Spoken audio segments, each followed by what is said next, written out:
talked about it in letters, and we talked about it on the phone. But how you really feel about it, I don't really know.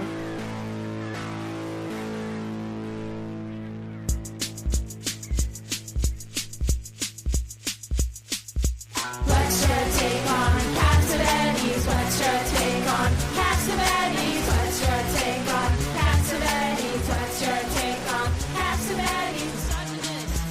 Genius. Misogynist. Genius. Misogynist. Genius. Misogynist. Genius. What's your take on Castavetti's? What's your take on Castavetti's? What's your take on... Welcome to There's Sometimes a Buggy, Irresponsible Opinions About Classic Film. Is this the New Year's edition, Dave? Yeah, it's supposed to come out on January 1st, 2021. Whoa, I'm Elise. I'm Dave. Happy New Year. Today, it's the Acteurist oeuvre-view, part 2 of our Clara Bow series. We're still in the period just before Clara took center stage and became a star. Here she is, an important featured player in two very diverse films, Helen's Babies and Capital Punishment. So Helen's Babies is a child actor movie. Yes, starring Baby Peggy. What did you think of Baby Peggy, Dave? I thought she was really cute, quite fun. This is not the kind of thing we normally watch, but I found it pretty amusing. She's, yes, adorable and gets into all sorts of shit. So it was based on a very popular novel that was apparently admired, not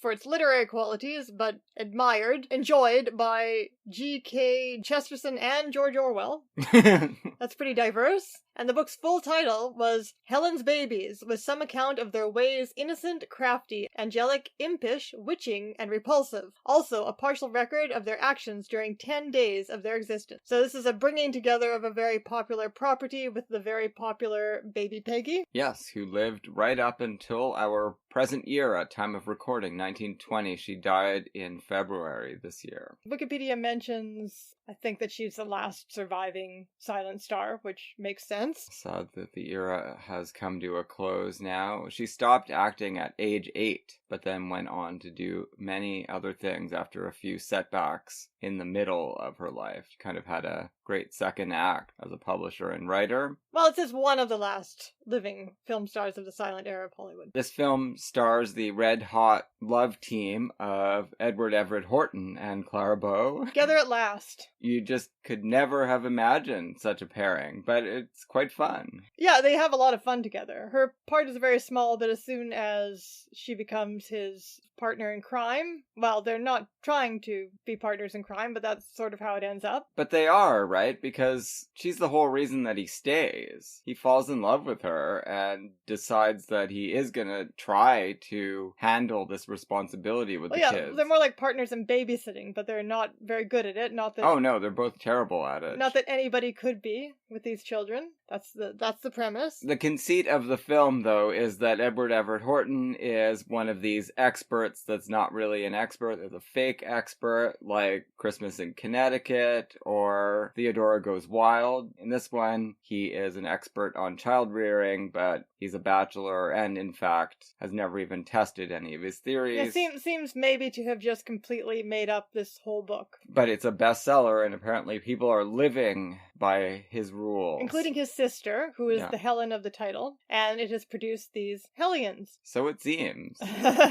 This Baby Peggy, I don't know if it's her persona or the persona of the child in the novel, might be Toddie's persona or might be Baby Peggy's or a bit of both, is similar to the early Jerry Lewis character, well actually the complete Jerry Lewis character, in that she tries her best. She's very loving and sweet, and she tries her best to do things right, as she says at a certain point, and always completely messes them up. She will come and kiss your head after hitting it with a shoe that she's tossed off a little carelessly. So it's a pretty familiar comic character. Yeah. But very charming. Now, one of the things mentioned in Baby Peggy, aka Diana Sarah Carey's Wikipedia page, is that just like it looks watching it, she did do most of her own stunts, and always completely exploited by her parents in the film industry. Oh boy. She was really up a tree? Well, I mean, you can see from the cuts Yeah, most of the dangerous stuff. She's not dropping as far as it looks like. And I'm sure they must have nets under her, but never could you have a child actor do that sort of thing now. No. Of course you wouldn't need to because there's CGI and such. True. We're not as amused by these unsophisticated entertainments anymore. I don't know what's going on with her crawling on top of that house. It certainly looked like a child. Again, though, they could have built something specially so that it's just a roof and it's right next to the ground. The other amazing, terrifying set piece is the train. Yeah. And they do make it look like the sort of over-the-shoulder shot of the train from the train's point of view. They do make it look like this train is just screeching to a halt in front of these children. I don't know how they did it, but I'm assuming that's not what actually happened. No.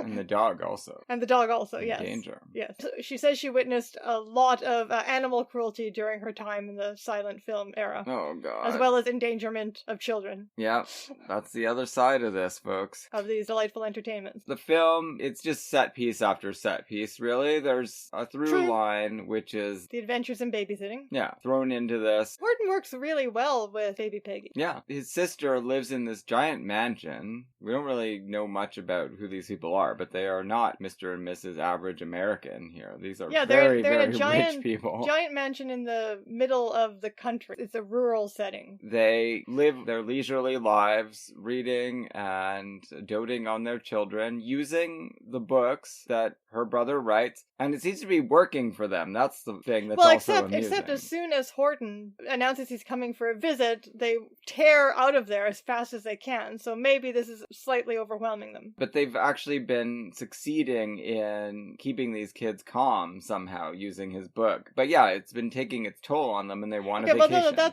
that's something we don't know because we don't see these interactions. Do you think that his book actually works on the children and they've gone wild because there's no one there to use the book techniques, or do you think the book produced these children? It's open to interpretation. The one thing we do know is they don't behave that way when the parents are there. They go to bed. He says, it took me 1 story and 2 glasses of water. They're asleep. Well, it's interesting because Baby Peggy actually trains Horton in how to put them to bed, and then they are able to go to bed. Presumably, I guess what you have to do is just watch them all the time. Don't turn your back on them at all until they're asleep. Yeah, okay, so it's like completely open to interpretation because maybe they've been so closely watched that they go wild as soon as they're left to their own devices. Or as soon as they see a straight razor near their bedroom. I mean, just don't do that. Oh, that was so terrifying. Do you think that was a fake knife? Or were they making this child act with a real razor? Well, no, it's pretty easy to make something that looks like a razor but isn't one. I guess. I hope. I hope it's a prop razor. Yeah, so there's a lot of child endangerment for our amusement in this movie, hopefully mostly fake. Right from the beginning, we've got Edward Everett Horton showing up. Now, he says he's completely frazzled, got to get away from his busy life as an author in the East, and he's coming to stay at his sister's mansion, and they immediately take off and leave him with these kids. What kind of a vacation is that? When they go to pick him up, they have their next-door neighbor, Clara Bow, who is a groupie of his. She is a big fan of his. She doesn't have kids either, so she just loves his books. Who knows what he writes other than this? He doesn't seem to constantly produce child-rearing books. He just writes anything? Well, yeah, it does seem like it, because the scrollers, the little text pieces, say his publishers recommended that he write a book on child rearing. So he was already a popular writer, I guess. Or maybe he does a whole bunch of different how-to books. Yeah. Like For Dummies, The Expert on Everything. No idea, because we aren't given anything to go on. And they don't give him a chance to say no or question any of this. They just take off. They leave him there. Most of the work, obviously, at the house is done by the domestic servants. All of whom are black. Yeah. Oh, there is that funny part where the chauffeur laughs at Horton after he falls out of the tree several times. Oh, yeah. And then as soon as he is caught looking, he straightens his face briefly. Yeah. They are really kind of taking charge of the day-to-day things, as always, but the person at the top who's supposed to be responsible for all of this is now Edward Everett Horton, and he's got a little bit of help at first from Clara Bow, but she doesn't live there. She goes away, and then he just completely fails his first night, and he wants to leave. So the state that this film is in was not pretty. Especially the first reel was very I haven't seen rough. That sort of nitrate erosion since I would go to the Manitoba Museum of Man and Nature as a child and watch their Charlie Chaplin films in the little theater of a mock early 20th century Winnipeg. It probably looked good had it been in good shape, because it wasn't very much an A picture. This child was a big star. Yeah. And these weren't quickies or programmers or anything. They were bread and butter pictures. It was directed by William A. Seiter. I really like that director. Active through the studio period. Photographed by William H. Daniels,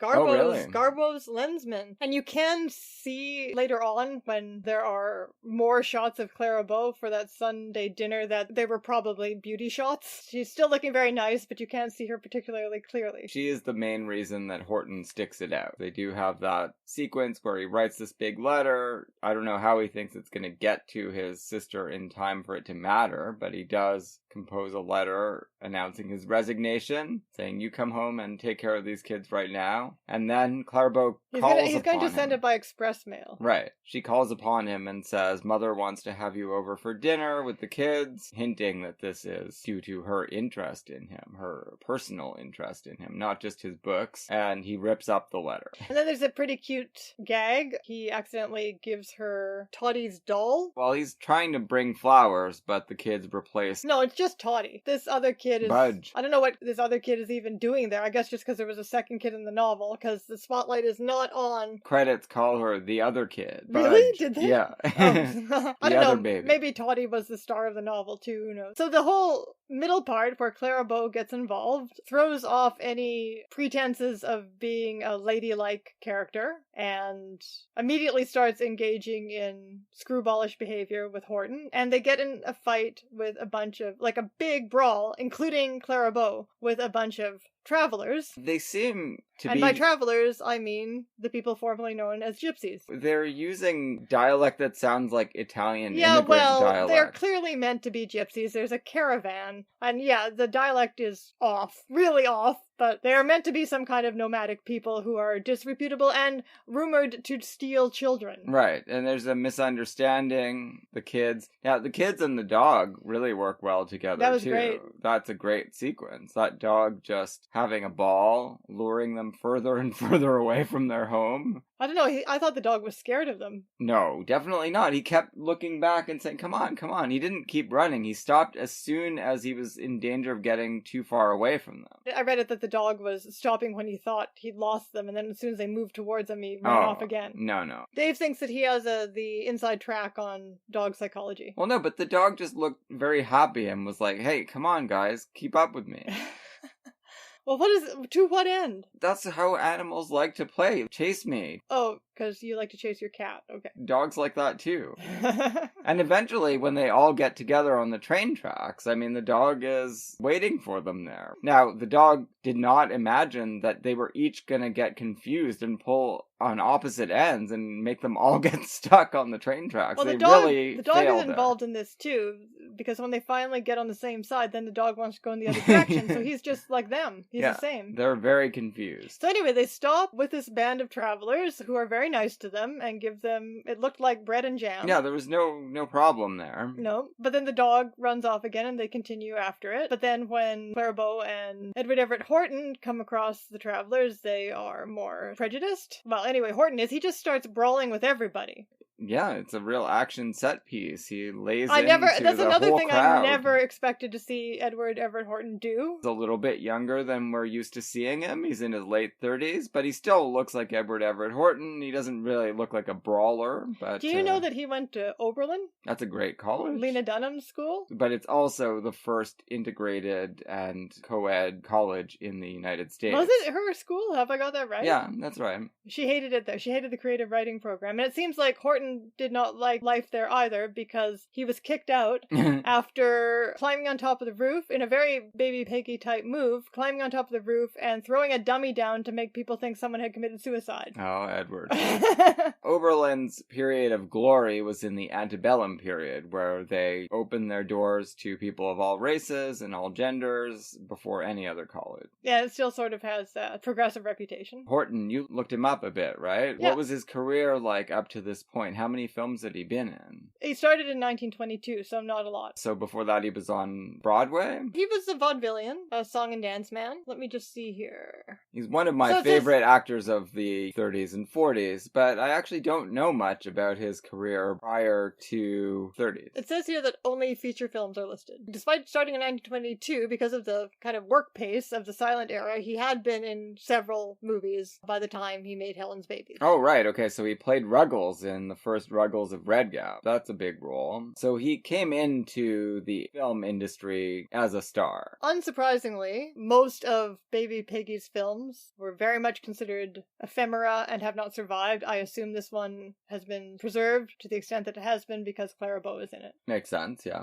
I also looked up the producer of this film, Sol Lesser, because he had a pretty interesting career. He bought himself a cinema chain by making an early exploitation film about the Barbary Coast district. And then he seemed to specialize for a while in child actors, including Jackie Coogan, who's probably the most famous now. I suppose because he had some kind of career as an adult as well. Oh, and then later on it says here in the 30s, he succeeded in buying the screen rights to Edgar Rice Burroughs' Tarzan character and produced the first serial with Buster Crabbe. Came up in off-mic discussion recently for his movie Search for Beauty, which is a pre-code that has some homoerotic visuals in it. Fascist as well. Fascist as well. Well, sometimes they do go together. Then it says Burroughs wouldn't negotiate with Lesser. I'm not sure how that works when you've already got the screen rights, but Wikipedia doesn't explain. And then he did return to the Tarzan property in 1943 after MGM relinquished the rights. Those were the Johnny Weissmuller ones. Well, Weissmuller is at MGM from the first of those movies, and I think he did move over to RKO. And then the other thing he produced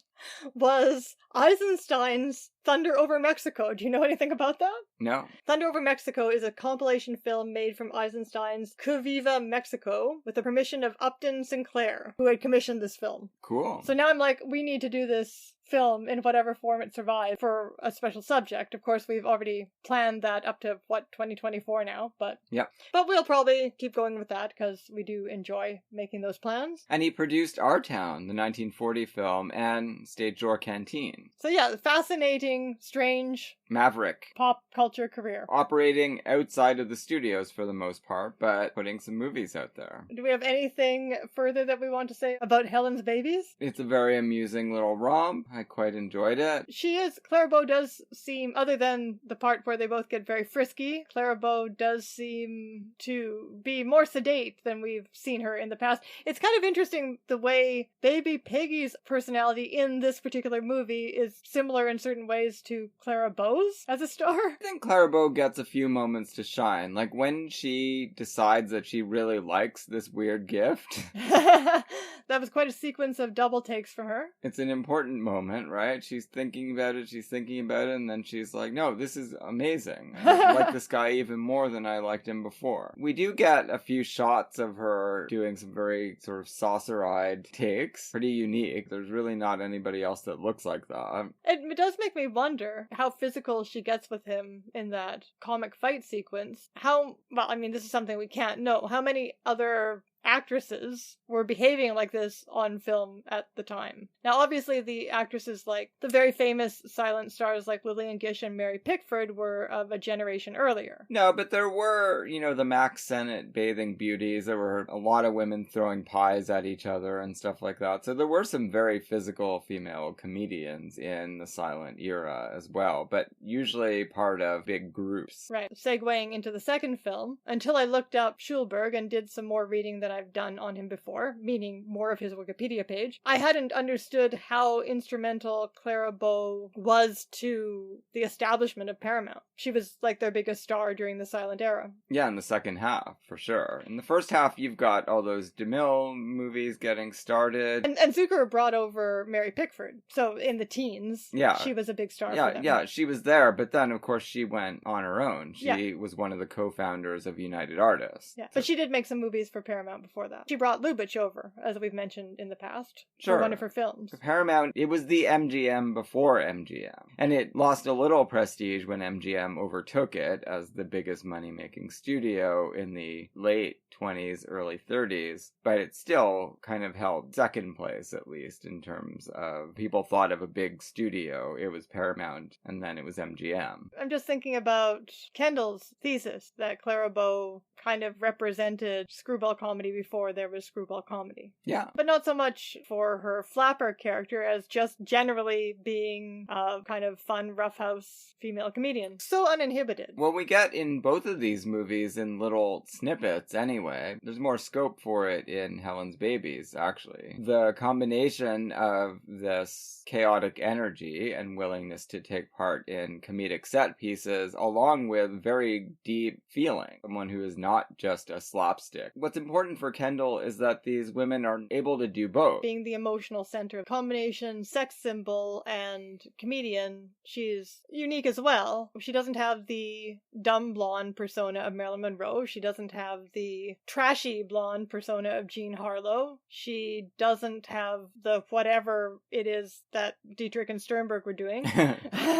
Don't even know how to describe that. Some kind of over-the-top comedian, although early on with romantic comedy overtones. Sure. Yeah, she has this... I mean, I just found it so interesting in Helen's Babies to see what initially seemed like a sort of placid love interest with a lot of beauty shots suddenly completely transforming during that comedy scene and becoming, like I said, Horton's partner in crime. Running across the country looking for these scamps and being just as bewildered as him. Yeah, so we never get... Yeah, she never gets mad at him because he's lost the children or anything. No, there's never one moment where, because that's what I kept expecting. She's like, oh, you're a fraud. Right. I've spent all my life worshipping your book. You don't know anything about kids. That never comes up for her. His sister expresses those feelings. She did see her children nearly get killed. Yeah, so did Clara Bow. And she never acts like that. She's just like, we gotta get these kids back. And then when she sees how much they love him at the end, then she's completely won over. Yeah, and there really is a romantic resolution for them. They're going to get married. Yeah, I never thought I could see... of course, I never thought I could see Horton play a womanizer before that other movie that we did for the studios year by year. And I certainly never thought he could play a romantic comedy lead, but it works. Now on to Capital Punishment, 1925. What did you think of this? I thought it was pretty interesting. I've always been a big fan of one of Fritz Lang's last films in Hollywood, Beyond a Reasonable Doubt. And this has a lot of the same plot elements, in fact. Although Beyond a Reasonable Doubt has even some extra twists. We watched that together. I don't remember much about it, but I certainly did think of it when I saw this. So Schulberg not only produced this, but wrote the story. So the scenario, I guess, was written by John Goodrich, who also did the cinematography, if Wikipedia is being accurate here, but the story was by Schulberg. And it is a high-concept story. An anti-capital punishment film. And apparently Schulberg was a New Deal liberal, although, according to the Clara Bow documentary, very much a capitalist in his business practices. New Deal liberals are capitalists. Let's not confuse matters here. Warner Brothers was a huge booster of FDR, but they were also capitalists. That's the whole point of the New Deal, from the perspective of the people implementing those programs, was that they were going to save capitalism. But this is 10 years before the New Deal, almost. Well, 8 years before the New Deal. Yeah, so he was some kind of liberal. It seems like Schulberg wasn't done well by the film industry either. He was ousted from Paramount only a year after Clara Bow left, and continued to produce, but by 1950 was out of work and nobody would hire him. Familiar story for founding fathers of cinema, directors and producers. Hey man, it's a dog-eat-dog business. That's capitalism. He died in 1957, and according to his son, Bud supported him for the last 5 years of his life. So a little bit of a depressing end for a great figure in early cinema. A depressing decade in general for the Schulbergs, clearly, because Bud, although he continued to write things that are very respected in some ways, I mean, he kind of tarnished his reputation by naming names during the Red Scare era. Of course, he was a rat. It's easier for us to throw stones from our cozy basement. Who knows what it Yeah, was actually like do you for want these to people. be John Garfield and just die in the 50s due to the stress of being blacklisted? I mean, it would have been a hard decision. I'm kind of agnostic about all this stuff. I'm not very interested in condemning Kazan or Schulberg or anybody else. It is fact that you have to mention, but there's a lot of cool stuff Bud Schulberg did that I like quite a lot. Interesting books. And B.P. Schulberg, if he had done nothing other than discover Clara Bow and plug her into Paramount's Dream Factory, that would have been enough to put him in the Hall of Fame. This was a Preferred Pictures, which is before he joined Zucker for Paramount. So it was kind of part of his audition for the big Paramount role and bringing his protege in with him, or his main property. Yeah, probably. So Preferred Pictures, I think, went bankrupt. Apparently because of Schulberg's gambling problem, also familiar for moguls of this era. Everything was a gamble. On to the movie. So this starts with a big bang, and it's very, very expressionistic. It's maybe sort of what you might think of when you think of a silent era melodrama, except that it knows what it's doing because this is not the tone in which the entire movie takes place. Far from it. Well, it's a prologue that shows you the worst case scenario. A person who is executed 2 seconds before they would be getting pardoned because of a deathbed confession coming from other quarters. And the editing is actually very effective. I was with the hand on the fryer. If you don't know what's coming, typically we expect that this person is not going to be executed, right? Is this our main character? It's actually a stylistically really interesting film. Yeah, it is. It's experimental in a lot of ways. This is like Psycho rule breakers that kill someone way before you expect. Or I guess it's not that I'm a great fan of De Palma's Mission Impossible, but that movie does the same thing, introduces you to this whole team and then kills them in the first few minutes. And then there's a new team that's starring in the movie. So Schulberg anticipates De Palma. Well, I'm sure De Palma's seen this movie, right? Because he's seen everything. I'm not saying that this is the movie that invented that, but it really does pull that fake very well. And also the hysteria, the expressionistic hysteria of this condemned man. Sure. Who's crying out for his mother, the gray-haired mother that we also see after the murder of him. It's very emotionally effective. Yeah, and the person pleading his case says that if you're going to execute these boys, you should kill their mothers too, because it would be more merciful to them. Entertaining didacticism. Yeah. That's what I would say. The prologue ends with the guy getting fried, and the phone lines just didn't work. It's some idiot. Yeah, he got through, but there was a bad connection, and whoever was in charge of the whole execution is going, it's some idiot asking if it's over yet. Let's just get this, keep going. You know, we gotta get this done. The governor. Yeah. Governor does not have a secure line.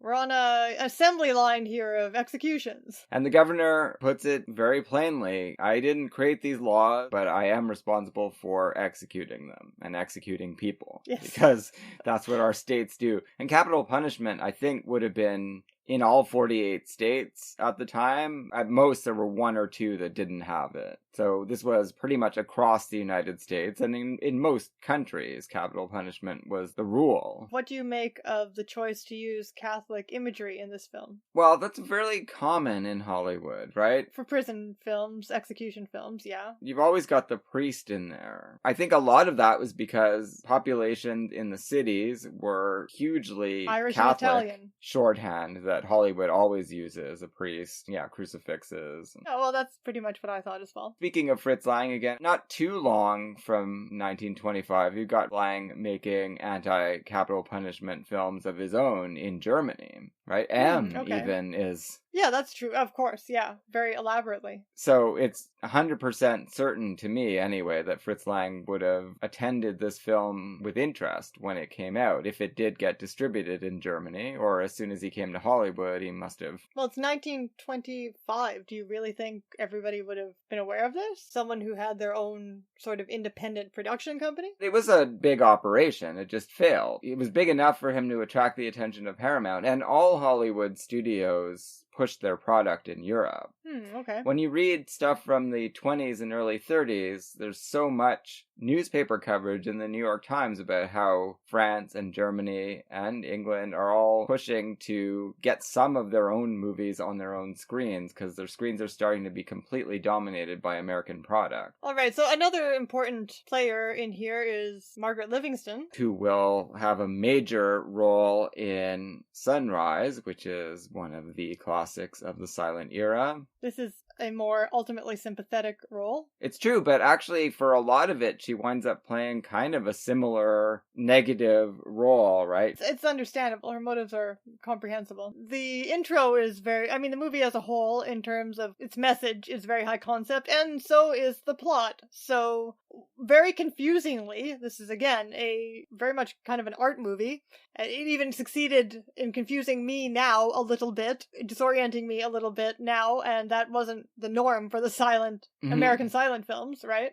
They were trying to be as simple and clear in their presentation as possible. Anyway, so we jump from that to a whole new plot with new characters. Clara Bow is part of this group, so she is shopping for, I guess, an engagement ring with her boyfriend, played by George Hackathorn, a little guy who went on to be in the silent version of The Little Minister, playing the title role. Or went on to, actually had already done that. I think that was earlier. They have a police officer who's a friend, but he's out of work. We learned that right away. Feels like a depression movie, but it does. It's not. It really does. No, I guess Schulberg was just actually interested in the problem of poor people getting in trouble with the law. So the motive, I was thinking about this as I was watching this kind of motive could be done with a middle-class character. Well, it certainly could, but what I want to stress, I think, here is that we always think of, okay, hard times hit in 1929 or 1930, but just because they call it the Roaring Twenties and the economy, quote unquote, was doing wonderfully during that decade, does not mean that poverty was not an ever-present fact of American life. Yeah, most people were living at the poverty line. Like 50% of people during, the highest point of the 20s boom were still living at or below the poverty line. It's just that the stock market was doing great, and people who had middle-class jobs were doing really well, but there were huge numbers of people in the cities and in rural areas that were doing terribly. Yes, of course, but it didn't force itself at that point on the attention of the film industry en masse. That's why this is interesting. Exactly. This was mostly ignored. This was the time of prosperity under Harding and Coolidge, right? No, not so. And Schulberg is drawing attention to that, which is cool. The only confusing part about it was that we saw this mother of the condemned man as our last image from the prologue, and then there's another gray-haired mother immediately in the new story, and that's a little bit, you wonder if there's some sort of connection, and there isn't. Just that they're all in the same boat. The same gray-haired mother. Exactly. It's very much playing with archetypes here. Further confusion is introduced by the fact that suddenly we jump from that scene to a mansion somewhere and a guy who's out of the blue proposing that he has this plan to show that an innocent man can be convicted of murder. First you're like, is this some kind of cruel game? You don't necessarily know that he's got some sort of humanitarian purpose in mind. But he is saying 9 out of 10 times maybe the guy deserves it, but if 1 out of every 10 people we're executing actually shouldn't be in trouble at all, that's a really fucked up system. He does put all of that forward before he says, I can get an innocent man convicted. No problem. I'll show you. What do you want to bet on it? That does come back in Beyond a Reasonable Doubt. You've got this social crusader who wants to pull this hoax in order to wake everyone up and say, look, let's at least acknowledge that our legal system is so flawed. I just didn't trust this group of rich people. Well, no, and initially. Well, and their weird plan. Sure, well, you were right not to, as we see. Even with the best intentions, it seems like this could definitely go awry. That set, or wherever they filmed that scene where they're at the pawnbrokers and you've got the neon sign for the pool hall, it's really an evocative depiction of the 1920s city and these people trying to make their way through it. And then somehow, for some reason, and you said, I asked you this off mic and you said you didn't know either, somehow the rich guy knows our poor couple. Yeah, so they want to get married. They just need to get enough money together to make it happen. This guy drives up. You get the sense that for whatever reason, this guy may have worked for him, done some kind of deliveries for him or Clara something. Bow says maybe he'll get him a job as a chauffeur. Yeah, exactly. So there's some connection across classes there that enables this to happen. Clara Bow, when they go back to the apartment, the poor slum apartment, Clara Bow has some nice comedy scenes with her prospective mother-in-law. Mary Carr, that sounds very familiar. Oh, she was married to William Carr, for one thing. Feel like I know the Carr family. She was Auntie M in a 1925 version of The Wizard of Oz. Anyway, she made a lot of movies. So yes, this is a name I have probably seen a few times, including in the sound era. She's in The Primrose Path. Well, that's 1931. That's not the same one. She's in Kept Husbands, which we have seen and watched for the podcast. Yeah, all the way through the 40s. So yes, that's, I guess, why her name is familiar to me. So she's much heartier than the mother in this film, who basically dies when she sees a headline. Which is a terrible headline. She's probably not in the greatest of health. And this actress was born in 1874, so the length of that career is impressive. Oh yeah, there's some great little comedy scenes there. Dan starts picturing their life after he emerges from jail and gets this $10,000 that he's going to earn by taking this rap that he's then going to be reprieved from as a lesson to the capital punishers. He's thinking about this great day when they go into this high-class restaurant and chow down in uncouth style. Well, he's worried that his wife and mother are going to be uncouth. I don't know if he's necessarily worried. He's just thinking this is what it's going to be like, and it's going to be great, right? He doesn't seem embarrassed about it. He does tap his mother's foot and stuff like that. He does try to get them to behave themselves a bit. Maybe, but he's still looking forward to it. Yeah, of course. Yeah. No, it's not a scenario that he's worried is going to embarrass him and make him not want to do it. No, sure. He's like, look, we're not used to this, but we'll be happy to try to get used to it. Let's get this money. So that was really unusual, that fantasy sequence. But I was just thinking of the business with the engagement ring where Clara Bow loses the rock from it. Yeah. And then, I don't know, there's just some of her strange characteristic gestures, like punching her mother-in-law in the arm when she's talking about the getting the ring. I don't know what they used to put the stone back in. Was that lard or something? I thought it was glue. It might be glue. And then she started, how did she end up licking it? Well, she was kissing it or something. Oh, yeah, something like that. And then ends up tasting glue and is disgusted, nearly throws up, actually. And so again, basically what you're getting from Clara Bow in both of these films is some really good comedy, fun, and intense feeling, intense emotion, and just you really enthusiasm. And you really get the feeling that she is coming up with bits. Yeah. Like the way people always talk about famous male comedians improvising and ad-libbing, right? Yeah, so she is just unleashing more of the same kind of stuff that we got last time out when she saw those pelicans. Yeah, right. It just comes out of nowhere and enhances the movie, even if it doesn't seem to quite belong in it. Yeah, so that the movie just stops dead and just watches her do whatever she's doing. An enthusiastic life partner. She is not just... Yeah, this is not like... I mean, the role is a girlfriend role, so they're giving her extra stuff to do, right? Because obviously Schulberg knows she's capable of more than that. Yeah, he's going to be betting a lot of his future on her. A gamble that worked out. Speaking of a gamble that almost didn't work out is Dan's agreement to this plan. So it all sounds so simple. They're just going to send one of these rich guys out on a yacht, and they'll take some of his stuff, and the text piece says circumstantial evidence. So they're collecting the circumstantial evidence. They're going to just plant it on Dan. He's going to pretend to try to pawn stuff that he got from someone he killed. They'll immediately arrest him because the cops are just waiting to arrest poor people. Yeah, exactly, because he's poor. I thought it was very effective, the pathos. Like, this is obviously a terrible idea to anybody. Anybody would be aware that this is a terrible, terrible idea to set yourself up for the cops to get you in a position where they can kill you. The state can kill you, right? Not a smart idea. And the pathos of the fact that he's only doing this for this exorbitant sum, in his view, so that he can, buy nice things for his mother and girlfriend. Yeah, well, I mean, $10,000 would have been several years worth of salary. And he's currently unemployed. Yeah. He needs it. And he's got complete faith in this rich guy, which he probably shouldn't have had.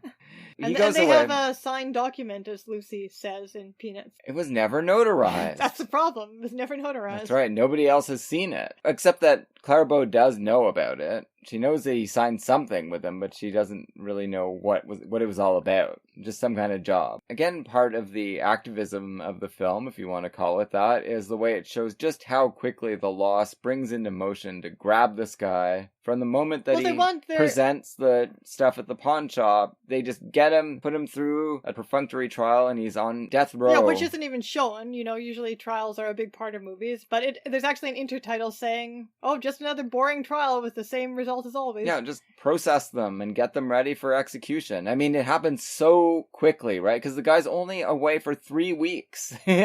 That's also similar to, is it called Northside 777? Yeah. That I'm thinking of, the beginning of that movie where, again, there's a poor guy who's convicted on the basis of circumstantial evidence to life in prison? Yeah. In that case, there was enough doubt, I guess, that they couldn't quite put him on death row. But yeah, it happened very quickly and nobody really asked too many questions because in Call Northside 777, it's a cop killer, right? Right. So they have to put someone away immediately or else there's going to be political problems. But even in this case, it's just a matter of the police. You know, we've all seen The Wire. The police are wanting their stats to be up, right? Yeah.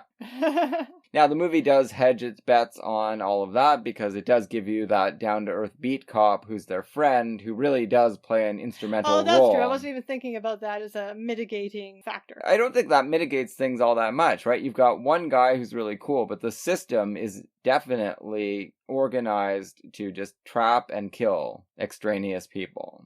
Yeah, but I mean, it is throwing, as you said, it is throwing a bone to people who want to be, oh, it's a cop-hating movie. Yeah, no, it doesn't do that. I don't think it really has too much to say about cops. It's more about the legal system in general and the state. Yeah, true, yeah. So they don't come out too well in this film. The governor, too. The idea is that the governor says, like, as a human being, I understand what you're saying, but I'm the executive of this state, and this state just wants to kill everybody. So I was kind of hoping that, I guess it's too early in her persona. Again, I was kind of hoping that Clara Bow would be the one who figures this all out and saves him. Well, I mean, what does she have to figure out? What goes wrong, Dave? Okay, yeah, so this was not undertaken in bad faith. Everyone really was trying to do this for the reasons that they stated, but it's just not a smart thing to do in the first place. No, and things do go wrong. Now, they go wrong in a totally different way from in the Fritz Lang movie from the 50s. So I wasn't expecting this turn of events. So they've sent this guy away from his girlfriend, and a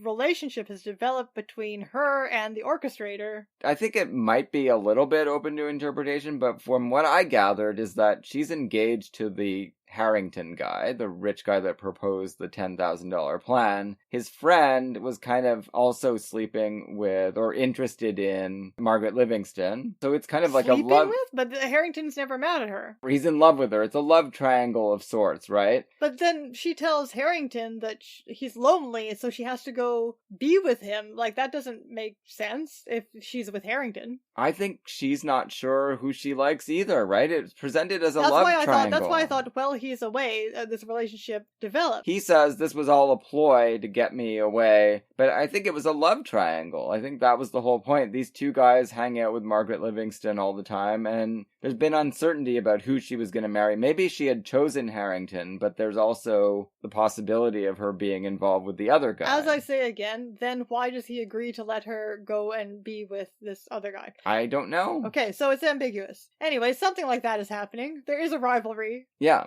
And it comes to a head. Yeah, when he comes back ashore, he says, I'm really incensed. It turns into a deadly struggle. A hook is used. There's a threat of a gun being used, but it winds up being a sort of iron hook. It was kind of reminiscent of Summer with Monica, except that less bloodlust on Margaret Livingston's part. It's more of a terrible American tragedy-style accident. Yeah, the other guy winds up being actually dead. The guy that was supposed to have been killed by our protagonist. It's very Twilight Zone-ish. So now Harrington talks it over with his fiancée, Margaret Livingston. She persuades him to sacrifice his little friend. Yeah, she says basically it's his life or yours. So for my sake, please don't turn yourself in. Which one do you value more? Obviously, poor Dan O'Connor gets the short end of the stick on that. Everything gets pulled away from him. He has been it's so noticeable that he's behaving differently from everyone else that gets convicted for murder, that he is supposed to have no conscience whatsoever. To be a sociopath. Yeah, because he has no feelings whatsoever, no remorse. He's just telling everyone, it's fine, I'm going to get out of this in a couple of weeks. He tells Delia, his girlfriend, just don't worry about it. You're going to laugh when you hear what this is all about. But he's not allowed, it's part of the deal. He can't tell anyone, obviously. It would spoil the impact. You don't know if anyone's going to blab. Now, of course, this results in killing his mother. Yeah. That part has nothing to do with the double cross that happens. That would have happened anyway. Yes, but if he'd gotten out, maybe she wouldn't have expired. She already had the heart attack. As soon as she sees that he's been convicted. So that part, it was part of the plan, and they should have done a better job of keeping the newspaper away from her, but they failed. So, yeah, his mother dies. Well, Delia doesn't know what's going on. No, of course, it's not Delia's fault. It's Dan's fault. It is. That part is Dan's fault. That was really dumb. But, he needed the money. What can I say? He was hoping for the best. So, that scene where he tells his mother that he got free and hides his handcuffs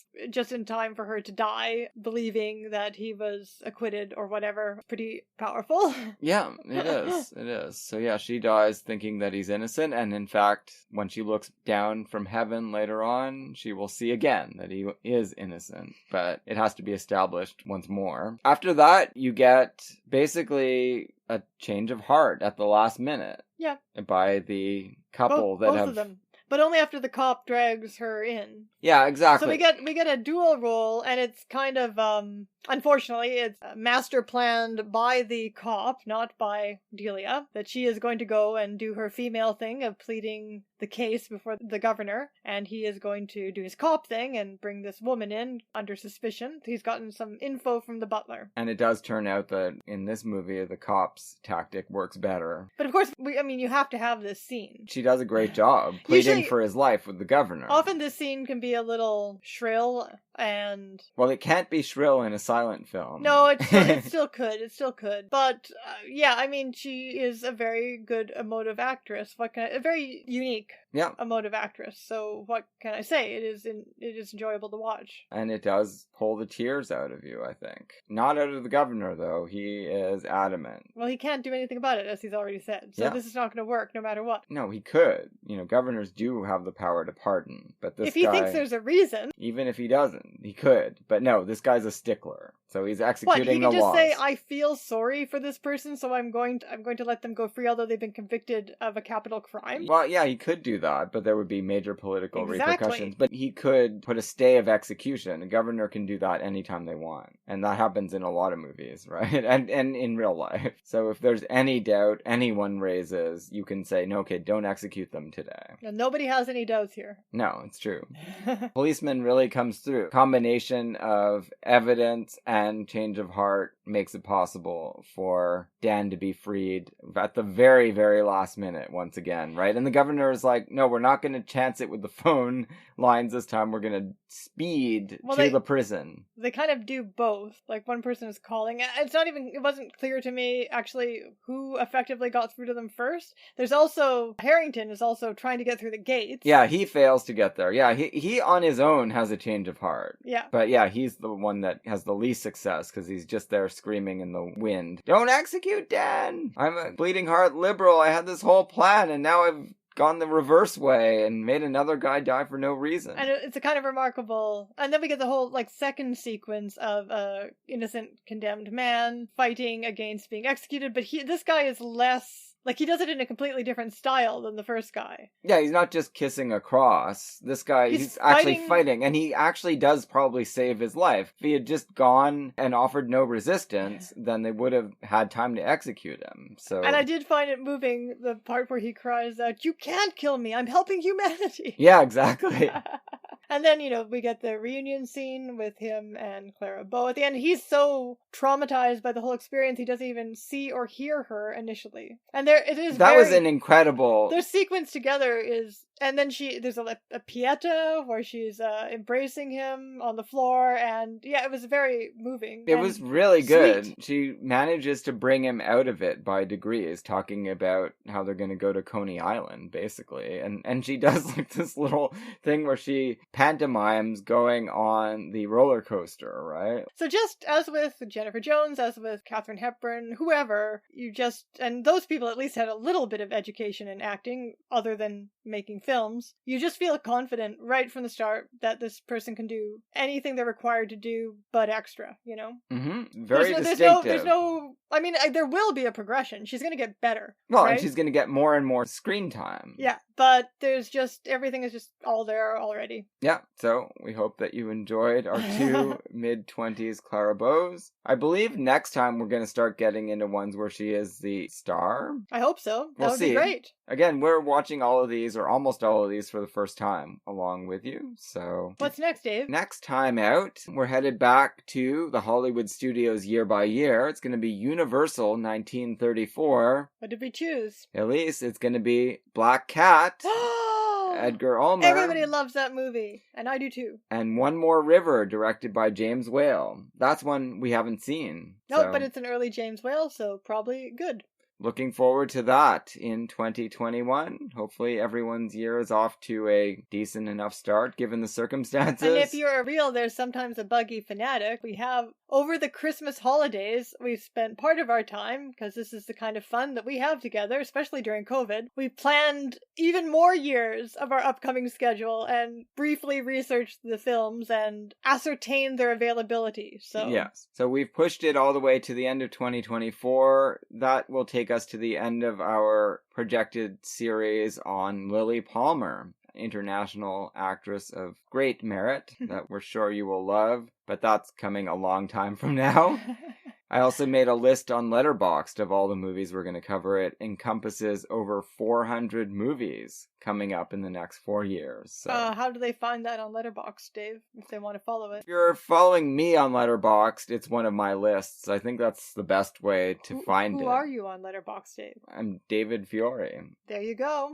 So it should be easy to find me if you wish to. All right, so we'll see you next week for some craziness with Bela Lugosi and Boris Karloff and all kinds of other antics. And again, Happy New Year. Yes. See you soon.